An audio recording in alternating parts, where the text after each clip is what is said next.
Le réflexe ipsilatéral de flexion, c'est le deuxième réflexe. Donc, vous allez deviner qu'on va étudier ses récepteurs, ses fibres afférentes, son centre nerveux, ses fibres efférentes, son effecteur, puis les caractéristiques. Est-ce qu'il est mono ou polysynaptique? Est-ce qu'il est local ou bien diffus?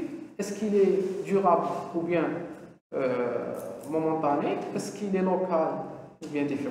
D'accord? Donc, on va étudier les caractéristiques. Et puis, quel est son rôle physiologique? On va étudier les caractéristiques de la même façon qu'on a étudié celle du réflexe myotatique. On appelle réflexe ipsilatéral de flexion. Déjà, ipsilatéral, qu'est-ce que ça veut dire? Ipsi, ça veut dire du même côté. Ipsilatéral, c'est homolatéral, contrairement à contralatéral.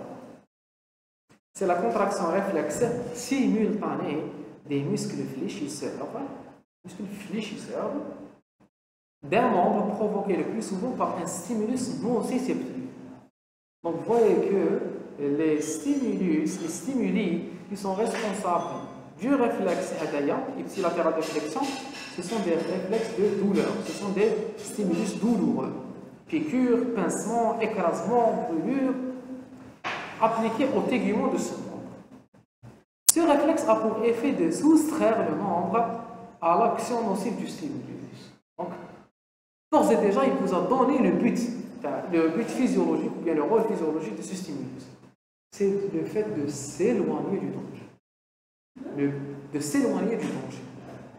معناتها quelque chose de جديد. Ce qui تحرك comme النار تجبدوا يدكم.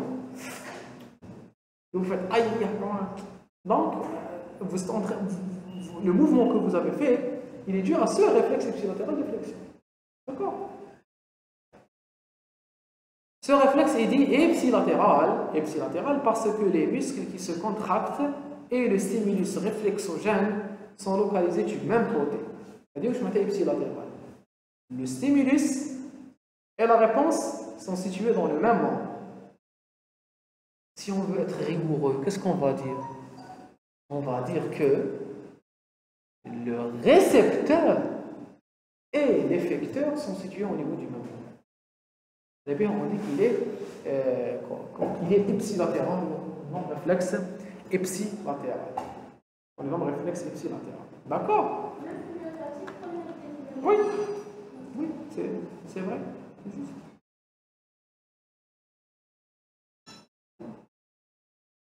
Oui. Le réflexe ipsilatéral de flexion peut être très facilement mis en évidence chez l'animal spinal. C'est quoi un animal spinal?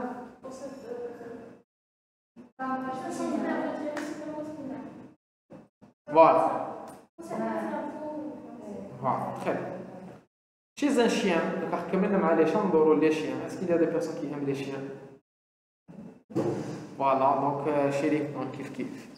Il ne s'est pas limité au chat. Chez les tons, c'est le galoufa. À l'aide de sangles passant sous le thorax et l'abdomen, ses membres postérieurs pendant inactifs. شوفوا مسكين شوف هذا قط ولا كلب؟ un chat spinal, chat معليش هيا.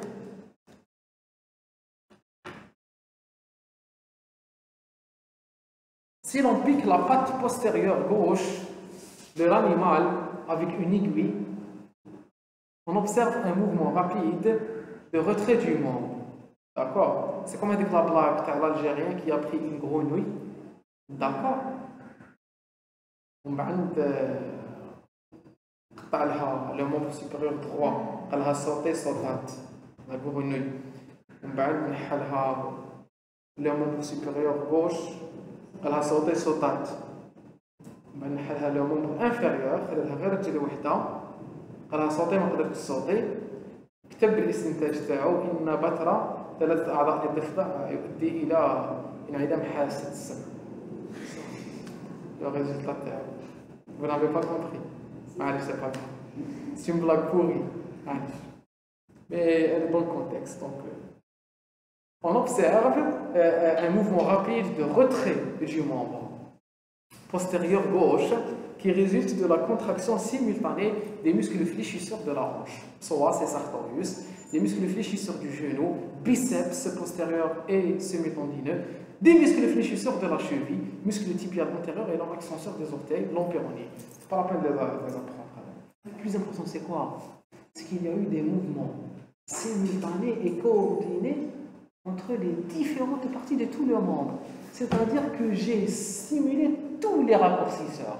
Pour raccourcir le membre, je dois réaliser des contractions au niveau de la cuisse, de la jambe et au niveau du pied. Vous voyez? Donc tout le membre est raccourci. De la hanche jusqu'aux orteils. Tout le membre. Donc je dois inhiber les extenseurs et stimuler les fléchisseurs ou les raccourcisseurs. D'accord? Pour pouvoir réaliser ce retrait du membre. La contraction réflexe persiste quelques secondes après le mouvement de flexion. Après que le mouvement de flexion ait supprimé le contact de la peau avec le stimulus nociceptif et diminue progressivement. C'est la constante de décharge. Donc, hop, première différence avec le réflexe myopathique. Le réflexe myopathique, qu'est-ce qu'on avait dit? On avait dit que la contraction cesse directement après l'arrêt du stimulus. Non, après le retrait. Le stimulus, c'est quoi? C'est avec tchika. Il y a eu arrêt du stimulus. Je me suis éloigné de la piqûre. Donc après l'arrêt, après le retrait, la contraction, elle persiste. Puis elle diminue progressivement. Donc c'est la première différence avec le réflexe myopatique, c'est la présence de post-décharge. C'est la présence de post-décharge. L'organisation TAO, hop, regardez. C'est la même organisation que le réflexe myopatique. À une seule différence près, c'est quoi? C'est la présence d'un interneurone. C'est la présence d'un interneurone. Donc, il est polysynaptique. C'est la deuxième différence. Attention, polysynaptique. Que ce soit, très bien, que ce soit un message inhibiteur ou un stimulateur. Non, même le stimulateur, il est polysynaptique. D'accord? Le réflexe bilatéral de flexion. Il est polysynaptique. Il est polysynaptique. Très bien.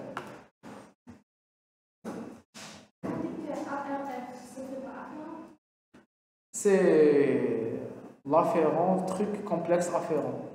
Ils ont dit afférence du réflexe de flexion. Voilà. Les afférences du réflexe de flexion. C'est l'ensemble des fibres afférentes. Très bien. Donc voici une petite description de ce qui s'y passe. Le récepteur douloureux au niveau du doigt. D'accord, un nocicepteur. Il y aura une voie afférente qui va aller vers le centre nerveux. Au niveau du centre nerveux, regardez, il y aura une connexion avec deux interneurones. Un interneurone stimulateur et un interneurone qui est appelé A et un interneurone inhibiteur qui est appelé B. Mais aussi une connexion avec la fibre C qui est noire. La fibre C noire, elle va aller où? Elle va monter. Ascending pathway to brain. Elle va monter vers le cerveau pour que nous sentions la douleur. À la BA tout à l'heure, je vous avais dit que le réflexe lui-même, il est inconscient. Il commence ici, il est ici. Oui. Sans monter vers le centre supérieur. Mais là, c'est la même fibre sensitive. La même fibre 1A, qu'est-ce qu'elle va faire? Pardon, chez 1A. Allez. La même fibre sensitive, elle va donner un interneurone stimulateur qui va aller vers le muscle qu'il faut stimuler. Elle va donner un interneurone inhibiteur qui va aller vers l'antagoniste qu'il faudra inhiber. Et elle va aussi être communiquée avec une fibre nerveuse ascendante qui va monter vers le centre supérieur pour faire ressentir la douleur. Quels sont les buts de la montée vers le centre supérieur? Il y a deux buts principaux. Premièrement, c'est le fait de sentir la douleur.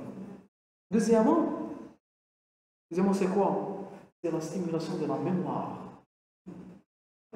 Oui, pour ne pas répéter le même geste. Il faut une fois, pour refaire le même geste.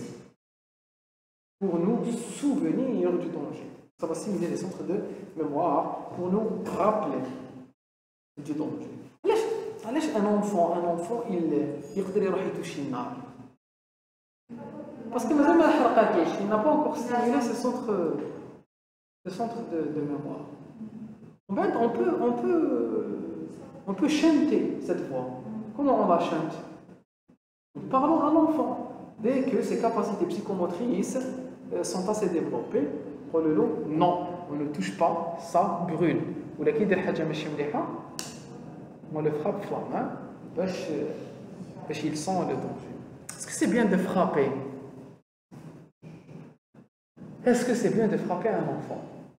C'est bien de frapper un enfant.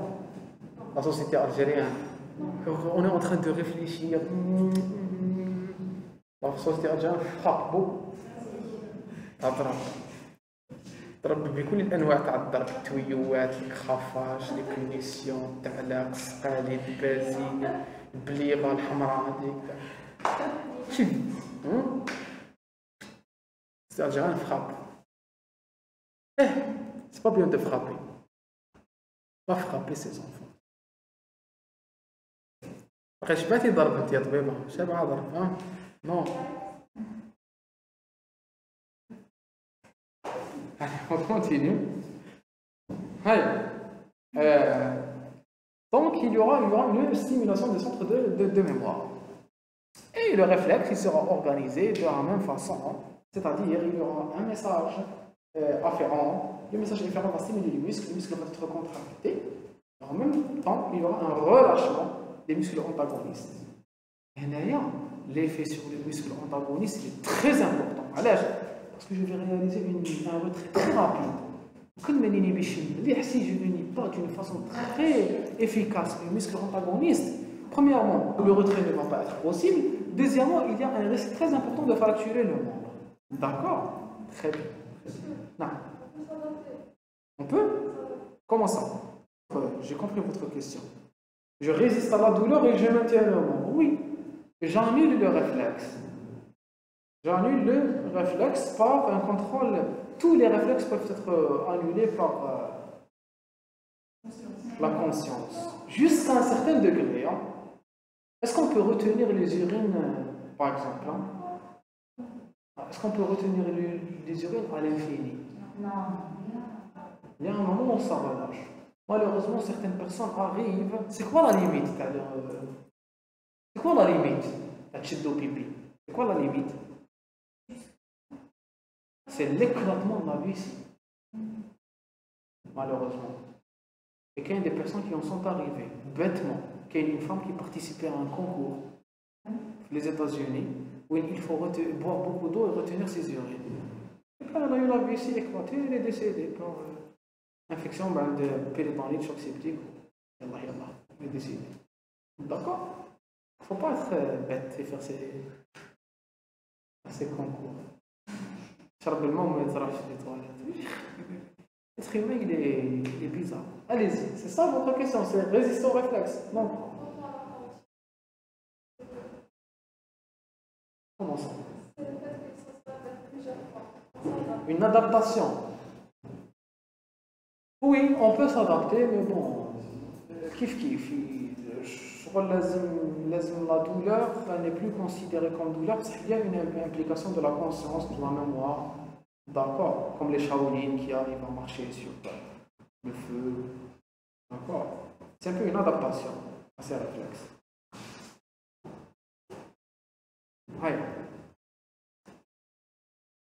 Donc ça implique les centres, l'adaptation implique les centres supérieurs.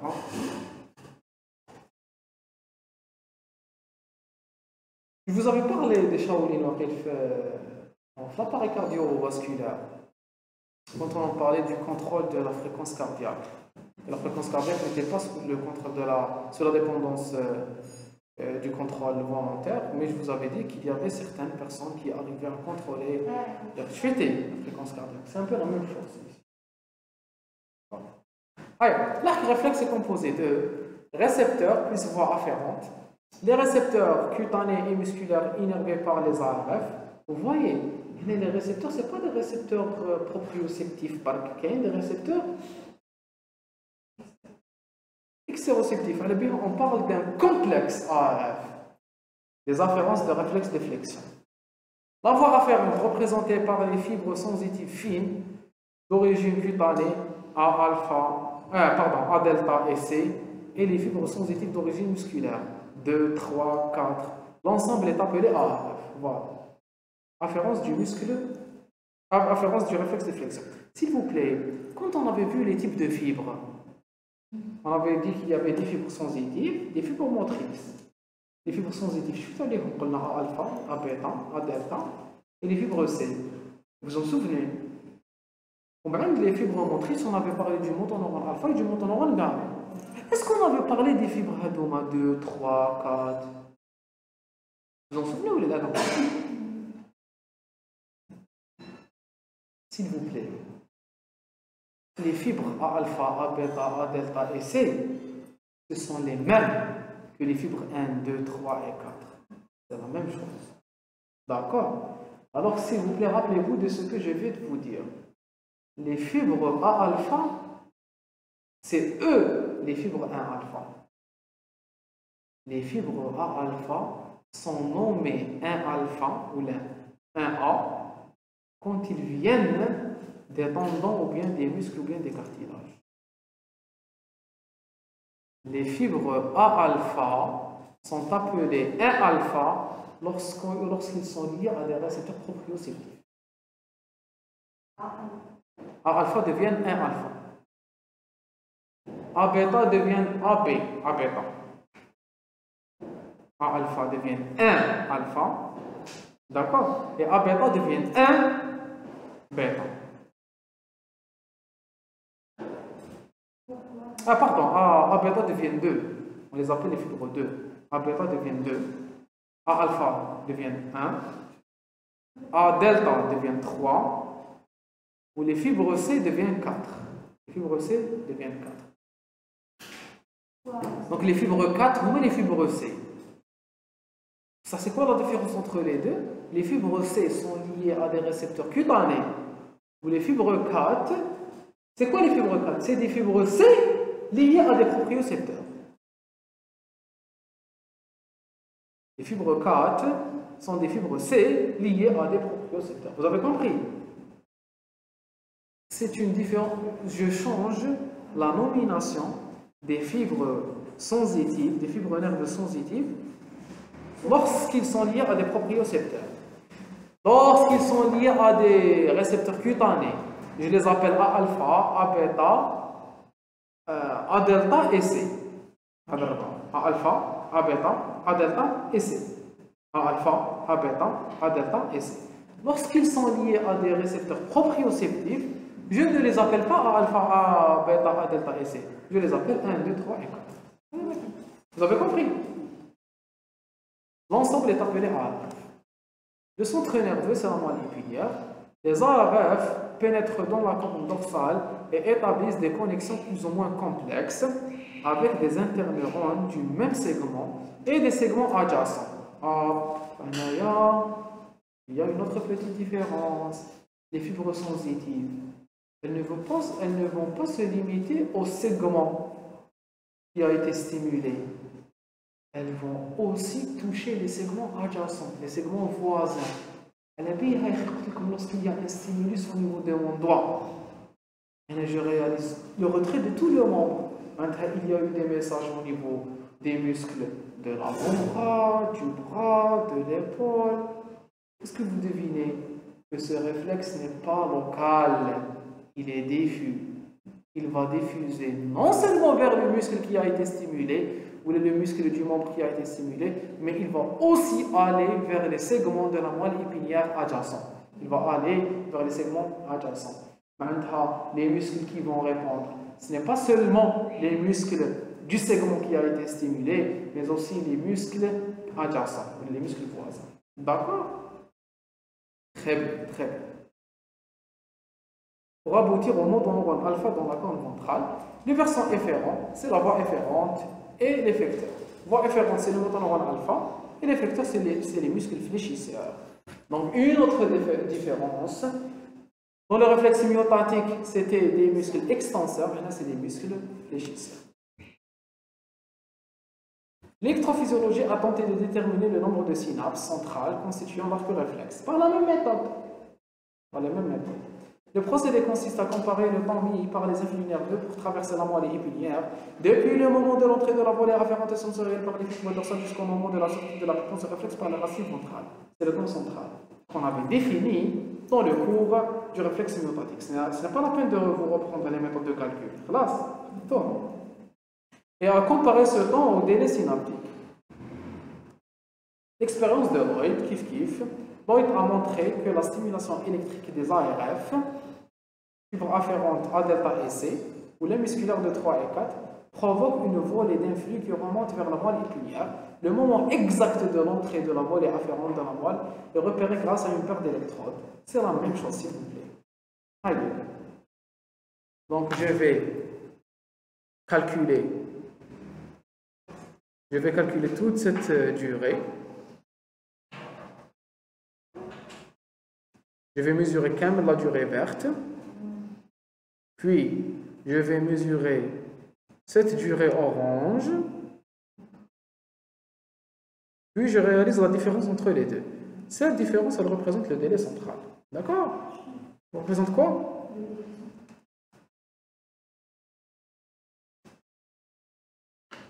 La latence, 3 millisecondes. On a le temps synaptique. 0,6 à 0,8. Il est de 3 à 6 fois supérieur au temps de passage d'une synapse. Le réflexe ipsilatéral est donc polysynaptique. Donc, حكمنا هذوما les 3 à 4 قسمناهم على 0,8 لقينا باللي il y a beaucoup de synapses entre la fibre afférente et la fibre efférente. On dira qu'il est polysynaptique. Les caractéristiques très rapidement. Le réflexe ipsilatéral de flexion est presque toujours d'origine nociceptive. Première caractéristique. Donc le stimulus, c'est quoi? C'est là? C'est la douleur. Alors que le myotatique, c'était quoi le stimulus? C'était les tirants. Néanmoins, chez l'animal spinal chronique, un contact cutané très léger suffit à le provoquer. Donc, quand on a un animal spinalisé, n'importe quel stimulus, il stimule le récepteur ipsilatéral de flexion. Il est polysynaptique, mettant en jeu plusieurs synapses. Il présente une post-décharge. La contraction musculaire persiste quelques secondes après l'arrêt de la stimulation. On avait dit cela tout à l'heure. La diminution est progressive. Sa durée augmente avec l'augmentation de l'intensité de la stimulation. Son amplitude augmente quand l'intensité augmente. La zone réflexogène est étendue. S'il vous plaît, c'est quoi la zone réflexogène? C'est la surface cutanée, d'accord, qui correspond à un seul nerf, ou à un seul muscle. Maintenant, la surface réflexogène de le muscle, elle est située sur toute la main. Ici, ou bien ici, ou bien ici, j'aurai le même réflexe. D'accord? Et bien, la zone réflexogène est très étendue. Le réflexe est diffus. Plusieurs muscles fléchisseurs agissant sur des articulations différentes, du même membre, sont activés simultanément et de manière coordonnée pour réaliser un mouvement capable de soustraire le membre. Ce réflexe est fatigable. Lorsque à un certain moment, il va être fatigué et le réflexe s'arrête. Il peut même disparaître sans stimuler les ARF à une très haute fréquence. Il est sensible à l'anoxie et à l'anesthésie. Je vous donne une petite astuce. Toutes ces caractéristiques sont contraires au myotatique. Toutes. Vous prenez celles du myotatique, vous les inversez, carrément. D'accord? Le rôle physiologique, la plupart des réflexes de flexion sont des réflexes de protection, dans la mesure où ils entraînent un retrait d'un membre soumis à une stimulation douloureuse. Donc, un résumé des caractéristiques qu'on a vu tout à l'heure. L'étude des réflexes médulaires a permis de mettre en évidence les différents circuits neuronaux, afférence, interneurones, dans la moelle épinière et de mieux comprendre les différents mécanismes mis en jeu dans la locomotion et les réflexes de défense. Cependant, ces réflexes médulaires sont soumis à deux types de contrôle, un contrôle spinal et un contrôle supraspinal. Mais ce qu'on vient de voir aujourd'hui, c'est le contrôle spinal, indépendant de la volonté, indépendant des centres supérieurs. On avait vu, on avait introduit les centres supérieurs seulement pour ressentir la douleur et pour se rappeler de ces stimulus qui est toujours. Voilà, on a terminé ce point.